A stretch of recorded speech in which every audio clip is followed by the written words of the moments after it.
have not done a great deal of therapy or anything, but it's 2023 when we're recording this. Everybody's listening to podcasts and has some amateur expertise in this stuff. I mean, one of the things that I've come to understand is that people who had difficult childhoods and stuff seem to thrive in that kind of chaos. And that is certainly true of my story. And I recognize that in my own life. And I've got 2 kids, and it's like something that I really try and be conscious of and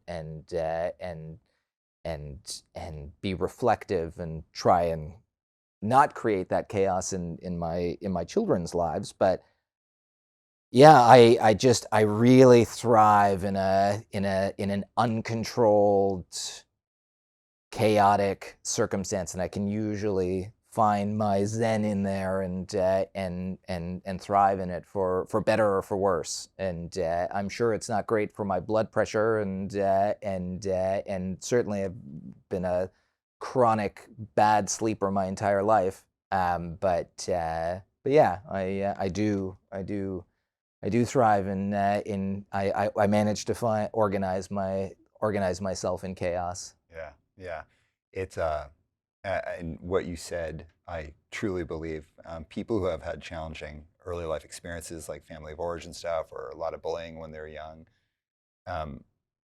often are able to turn that into an asset. Not always, Right. But it can become a real asset, and that asset can quickly turn toxic as you become an adult. Sounds like you've learned or figured out how to manage that for yourself. Absolutely. I mean, I think it's a common story with a lot of people. I grew up in a chaotic household with parents who went through challenging experiences, and this isn't even just a parental experience. I've witnessed it growing up in adults of all walks, that it's like you can grow up to become what you came from, or you can grow up to overcome it. And at the end of the day, you are responsible for your actions. And I remember having a conversation with somebody that I'm pretty close with, who was complaining to me about this like rage that they have inside of them that they can't keep bottled up, and it's been the source of breakdowns in relationships in their life. And I just explained to her, I'm like, you're not the only, I know you feel like this is something unique. I have the same rage. Like, I might be calm in front of you right now, but I mean, thankfully maybe it's because I have outlets in punk and whatever else, but I just find that like anger that I have in me, that offense that I can so easily take at the actions of others, I can channel into something positive, or I can just let it out the way that I saw it let out when I was a kid, and just alienate and hurt people around me. And that's so unproductive, and just will never lead to a good conclusion.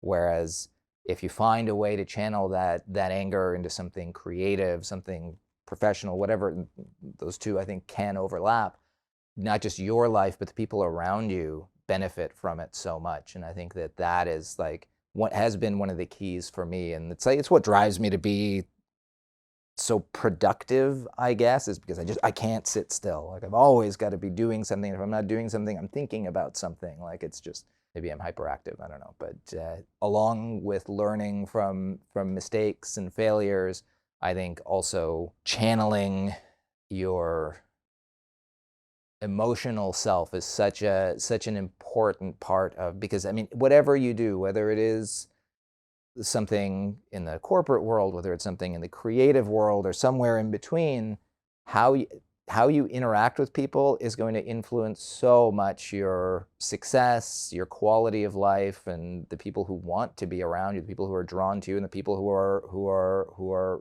repelled by you, the person that you are. And I just think that is, aside from being able to learn from your own mistakes, being able to learn how to channel your own emotions is an absolutely critical piece of working with others and building whatever it is that you aspire to or dream to build.